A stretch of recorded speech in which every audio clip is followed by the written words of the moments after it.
వైఎస్ఆర్సీపీ దారుణ ఓటమిని ఆ పార్టీ నేతలు కానీ క్రింది స్థాయి శ్రేణులు కానీ అంగీకరించలేకపోతున్నారు. సోషల్ మీడియాలో ఇప్పుడు బాగా వైరల్ అవుతుంది. జగన్ మంచోడే కానీ ఆయనకి ఇచ్చిన ఫీడ్బ్యాక్ విషయంలో సరైన అంటే సజ్జల రామకృష్ణారెడ్డి దగ్గర నుంచి మొదలు పెడితే ఐపాక్ టీం వరకు అందరూ రాంగ్ ఫీడ్బ్యాకే ఇచ్చారు అంటూ ఆ పార్టీ శ్రేణులు ఇప్పుడు బయటకు వచ్చి మాట్లాడడం. దాన్ని లైట్ తీసుకోవాలా, లేదంటే దాన్నే సీరియస్గా తీసుకొని పరిగణలో తీసుకొని జరిగిన లోపాన్ని లేదంటే చేసిన తప్పులను సరిదిద్దుకోవాల్సిన అవసరం ఉందా? ఏం జరిగింది అసలు? జగన్మోహన్ రెడ్డి గారు ఎవరి మాట విన్నారు, ఎవరి మాట వినలేదు, దీనికి కారణం ఆయనేనా? ఇదే అంశం మీద చర్చించే ప్రయత్నం చేద్దాం. సార్, చేతులు కాలేక ఆకులు పట్టుకుంటున్నారని అనుకోవాలో, లేదంటే ఇంకా సమయం ఉంది 5 ఏళ్ళు, ఈ 5 ఏళ్ళలో ఏదైనా చేయొచ్చు అని అనుకోవాలా? సోషల్ మీడియాలో చూస్తే సజ్జల రామకృష్ణారెడ్డి గారి దగ్గర నుంచి అందరినీ కూడా విమర్శిస్తున్నారు తప్ప జగన్ మంచోడే అని చెప్పడం. అంటే ప్రాక్టికల్గా ఏంటంటే డైరెక్ట్గా అసలు మనిషిని అనలేక ఎవరో ఒకళ్ళని వీళ్ళకి తెలిసిన పేర్లు వీళ్ళు విన్న పేర్లని తిట్టిపోస్తారు. ప్రాక్టికల్గా వీళ్ళు ఏం చేయాలి? నేను చాలాసార్లు చెప్పా, వైఎస్ఆర్ కాంగ్రెస్ పార్టీలోనైనా తెలుగుదేశం పార్టీలో, తెలుగుదేశంలో చంద్రబాబు నెంబర్ 1, నెంబర్ 2 లోకేష్, మిగతా వాళ్ళు నెంబర్ 10 ఉంటారు. అచ్చెన్నాయుడు అయినా, అయ్యన్న పాత్రుడైనా, ఎవరైనా ఆయన ప్రభుత్వంలో ఉన్నా అంతే ఉంటుంది. అలాగే జగన్మోహన్ రెడ్డి ప్రభుత్వంలో జగన్ సీఎంగా ఉంటే 1, 2, 3 ఏముండవు ఇక అక్కడ. 1 ఆయన అంతే, 10 ఇంకెవరో తెలియదు ఇక. అంటే నేను అనేది ఆ తరహా పరిపాలన నడిచింది 5 ఏళ్లలో కదా. ఎన్నోసార్లు చెప్పాను నేను ఆ మొక్క. అక్కడ ఇంకెవరు వినరు. ఇంకోటి, ఎవరన్నా మాట్లాడేటప్పుడు ఈయన ఎదురు వేసిన ప్రశ్నకి అవతల ఇప్పుడు సాధారణంగా ఎట్లుంటుందంటే, మన స్కూల్లో టీచర్ గారు చెప్తారు మాట్లాడుతున్నప్పుడు, మనం సార్ అది కాదండి ఇది అన్నాం అనుకో అనే ధైర్యం చేసామా? అది నాయకుల దగ్గర అంతే ఉంటుంది, ప్రాంతీయ పార్టీలో అంతే ఉంటుంది.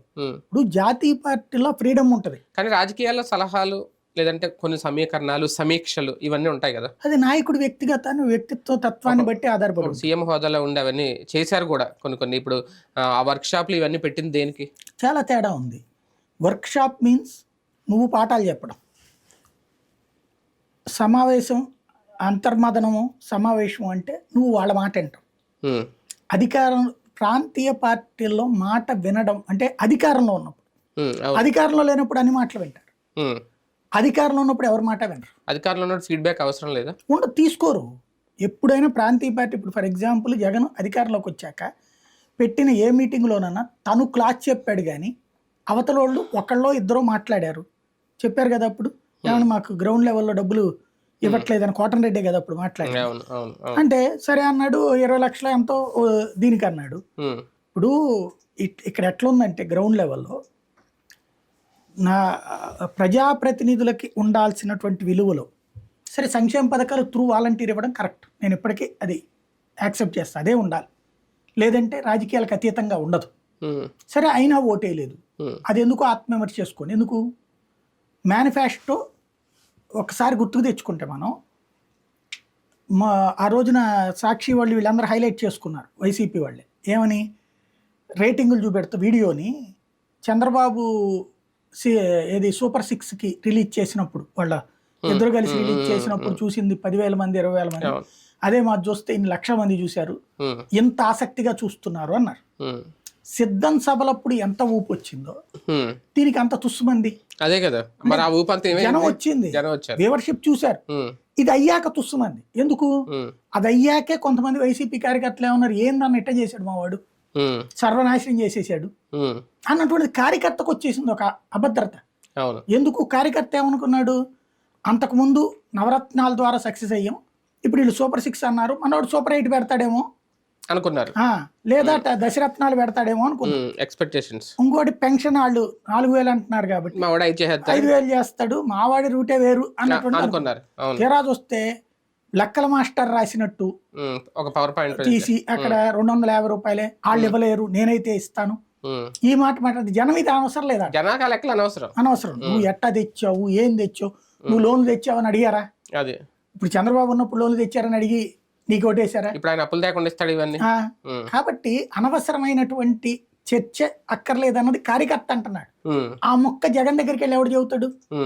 జగన్కి చాలా మంది చెప్పారు. నేను ఇదే ఈ పాయింట్ దగ్గర అనేది ఏంటంటే జగన్ దగ్గరికి ఎవరు చెప్తారు, ఇప్పుడు ఒక ముఖ్యమంత్రి హోదాలో ఉండి గ్రౌండ్ లెవెల్లో ఏం జరుగుతుందో నేరుగా ఆయన తెలుసుకోలేడు కదా, మధ్యలో ఎంత టీం ఉంటుంది కదా, ఒక డిజిటల్ కార్పొరేషన్కి ఒక చైర్మన్ అని, ఒక సలహాదారులు అని 30 మంది సలహాదారులు వీళ్ళందరూ ఉన్నారు కదా, వాళ్ళ నుంచి సరైన ఫీడ్బ్యాక్ వెళ్ళలేదు అనేది వీళ్ళ ఆవేదన. అదే అనేది అక్కడ ఆ వ్యవస్థే స్థానిక పార్టీలు ప్రాంతీయ పార్టీలు ఉండదు అంటున్నా నేను. చెప్పే ప్రయత్నం చేయలేదా, చెప్పడంలో మొత్తం అంతా పాజిటివిటీనే చెప్పి నెగిటివ్ని పక్కన పెట్టేశారా? అవన్నీ వీళ్ళ ఉత్తుత్తి ఊహలు అంటున్నా నేను.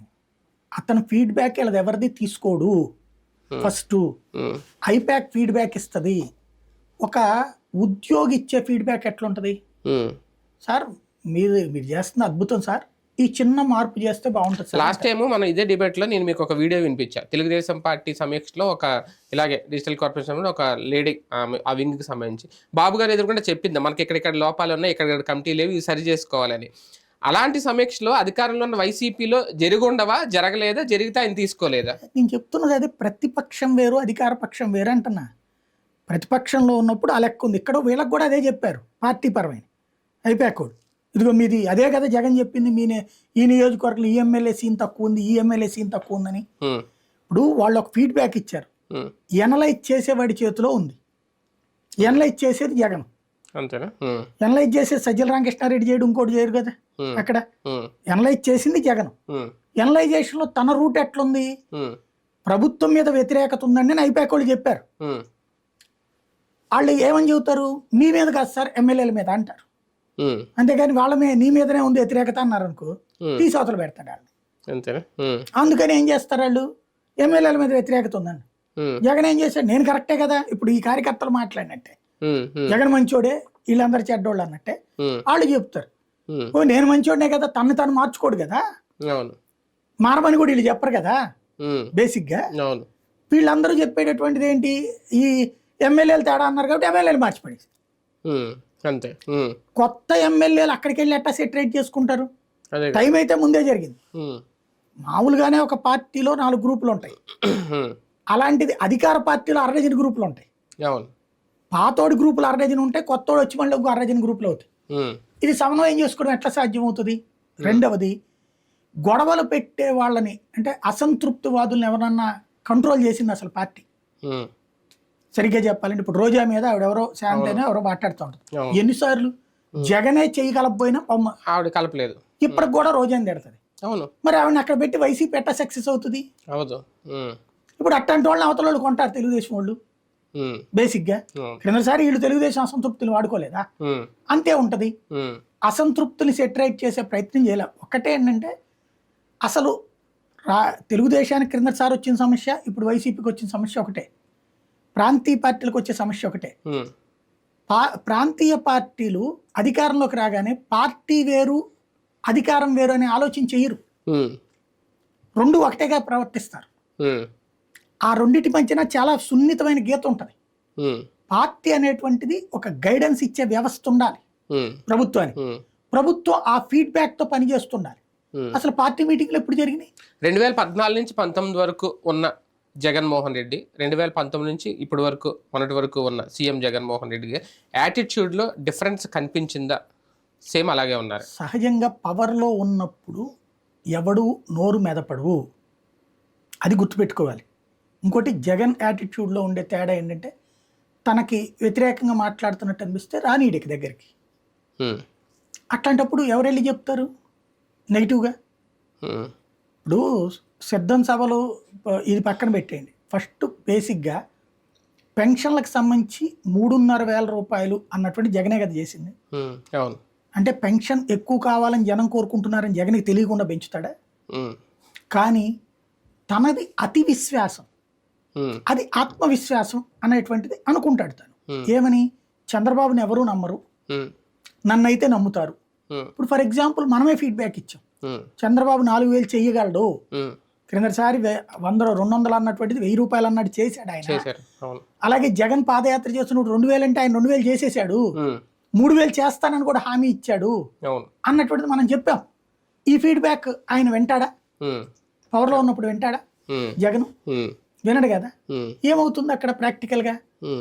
దాంట్లో ఆయన ఏం లెక్కేశాడు, చంద్రబాబు నమ్మరు, నన్ను నమ్ముతారు, నేను ఒకేసారి కనుక పెంచేస్తే కనుక కష్టం అంటూ ఒక క్యాలిక్యులేటర్ లెక్కేసి ఇదిగో ఇన్ని వేల కోట్లు అవుతుంది, ఇన్ని వేల కోట్లు అవుతుంది, ఇంత మనం ఎట్ట భరించగలం అన్నాడు. జనాలకి అదంతా అనవసరం, నువ్వు భరిస్తావా లేదా అన్నదే లెక్క చూస్తున్నారు. బేసిక్గా 66 లక్షల మంది ఆయనే చెప్తున్నాడు కదా, 66 లక్షల మందిలో జగనే ఒక్కడైనా ఇస్తాడని నమ్మిన వాళ్ళు 10 లక్షలు 10 లక్షలే ఉండుంటారు.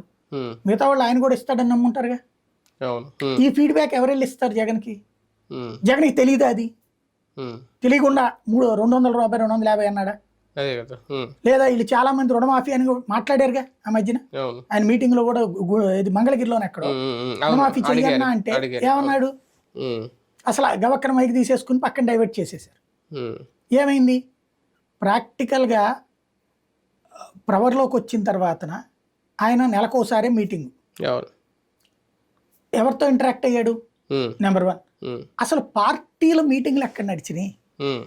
పార్టీని పార్టీని నడవనిచ్చి పార్టీ తరపున 2 నెలలకు 3 నెలలకు కనీసం 6 నెలలకు మీటింగ్ పెట్టి గ్రౌండ్ లో పార్టీ యాక్టివిటీస్ నడవనిచ్చి, ఇప్పుడు ప్రభుత్వంలో పదవులు రానుడికి పార్టీలో పదవులు ఉండాలి కదా. అసలు పార్టీ పదవి ప్రభుత్వ పదవి అన్న తేడా ఉంది అక్కడ? అంతా ప్రభుత్వ పదవులే. పార్టీ పదవులు ఎవరికి ఉంది? గ్రౌండ్ కార్యకర్తల దగ్గరికి వెళ్ళింది ఎప్పుడు? ఈవెన్ జనంలోకి వెళ్ళింది ఎప్పుడు?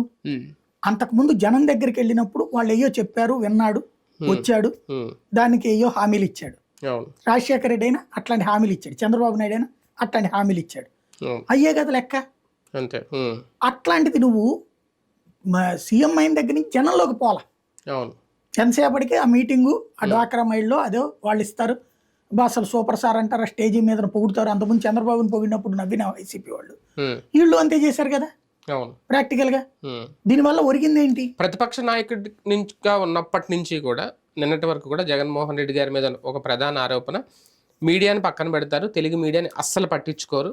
అప్పుడు కూడా అదే, అధికారంలోకి వచ్చిన తర్వాత అదే, ఇప్పటికే కామన్గా అందరూ ఉంటారు. ఒక ప్రెస్ మీట్ కూడా ఆయన పెట్టలేదు. మీడియా అంటేనే, ఆ మీడియా ద్వారా వచ్చే గాలిని ఒక కిటికీ లాంటిది, అది వింటేనే ఆయనకు అర్థం అవుతుంది గ్రౌండ్లో లేదు. అదే ఆయన మూసేశారు, ఒక చీకట్లో బతికినట్టు బతికేసారు అని ఇప్పటికీ కూడా. అది ఎంతవరకు కరెక్ట్? అంటే ఆయనకి మీడియా అంటే ఎందుకు మొదటి నుంచి ఒక మీడియా అధినేత, యజమాని కాబట్టి.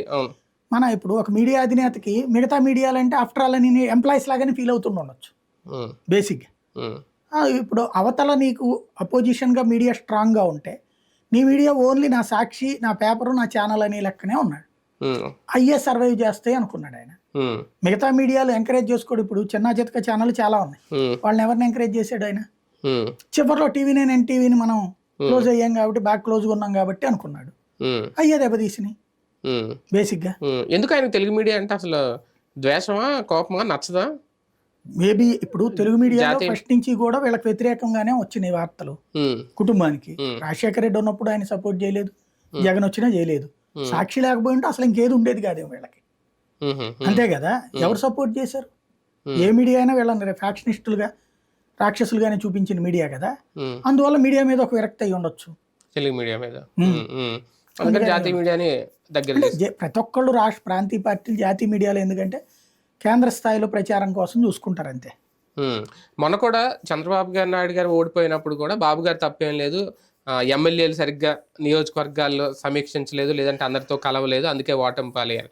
ఇప్పుడు కూడా జగన్ తప్పేం లేదు, కింది స్థాయిలో సక్రమంగా అంటే ఇంకా అభ్యర్థుల గురించి ఎవరో మాట్లాడట్లేదు కానీ ఎక్కడెక్కడైనా ఉన్నాయేమో. మారినప్పుడల్లా ఇవి కామనా, లేదంటే నిజంగా ఆ లోపాలు మెయిన్ కీలక నాయకుడు తీసుకునే లోపాల వల్ల ఓటమి పాలవుతుంటాయి పార్టీలు? సిద్ధాంతం ఎప్పుడైనా ఒకటే, ఒక సూత్రం. ఓడినప్పుడు నీకు లోకం పరిచయం అవుతుంది, గెలిచినప్పుడు నువ్వు లోకానికి పరిచయం అవుతావు. ఇప్పుడు ఓడారు, ఈయన రెండు చూస్తాడేమో. ఈయనకి ఆ దాంట్లో ఏం మార్పు ఏం రాలా చూసినా కూడా. ఇప్పుడు ఆయనే అప్పుడు 2019లోనేమో రజనీకాంత్కి ఇచ్చిన ఇంటర్వ్యూలో చెప్పలా, గెలిచినా ఓడినా మందే బాధ్యత, అంతేగాని ఎవరిది కాదు అన్నటువంటి. అంతే, ఫీడ్బ్యాక్ అన్నటువంటిది ఆయనదే, డెసిషన్ మేకర్ ఆయనే. ఎవరి సలహాలో విని నిర్ణయం తీసుకునే అలవాటు జగన్కు ఉందా? ఇదే సూటిగా పాయింట్. ఎవరికన్నా ఉంటుందా ప్రాంతీయ పార్టీల్లో? ఎవరికే ఉండదా? నాకు తెలిసేపటికి ఉండదు. బాబు గారు బాగానే ఏదో టెలికాన్ఫరెన్స్ పెడుతుంటారు, వీడియో కాన్ఫరెన్స్ పెడతారు, ఆయన మాట్లాడతారా, సలహాలు తీసుకుంటుంటారు అంటారు. ఆయన మాట్లాడతారా, వింటారా? అక్కడ పోనీ ఎవరిని ఎదిరించి చెప్తారా? పవర్లో లేనప్పుడు చెప్తారు, సార్ ఇట్లా ఉంటుందండి, ఇట్లా ఉంటుందండి అని. ఇంకా సలహాదారులు అందరూ ఎందుకు మరి? ఇంకా జీతాలు వాళ్ళకి ఇంతకాలం పార్టీ కోసం పనిచేశారు కాబట్టి. సలహాదారులు అంటేనే సలహాలు ఇవ్వాలి కదా, వాళ్ళు ఆయన తీసుకోవాలి. ఇంతకుముందు చంద్రబాబు గారు అప్పుడు సలహాదారులైన ఎవరైనా ఇచ్చారా? ఉమ్, బేసిక్గా ఉమ్, ప్రాక్టికల్గా సలహాదారులు అనే పదవులు ఏంటంటే మంత్రి పదవులు ఇవ్వలేం, అవును. ఎమ్మెల్యేలు ఇవ్వలేం, ఎంపీలు ఇవ్వలేం. ఉమ్, మనల్ని నమ్ముకుని ఉన్నోళ్ళు కొంతమందికి ఉద్యోగం ఉమ్. అంతే, క్యాబినెట్ ర్యాంక్తో ర్యాంకుతో కాలక్షేపం, ఒక 5 ఏళ్ళు. అంత మించి ఏముండదు. రైట్, చూద్దాం. వెతికే కొద్దీ తప్పులు లోపాలు సమీక్షించుకునే పరిస్థితి స్టార్ట్ అయింది వైసీపీలో. కింది స్థాయి నాయకులకి నచ్చలేని కొన్ని పాయింట్లు వెలుగులోకి వస్తున్నాయి. జగన్మోహన్ రెడ్డి గారు కూడా ఒకసారి ఆత్మపరిశీలన చేసుకోవాలా, చేసుకుంటారా, సమీక్షించుకుంటారా చూద్దాం.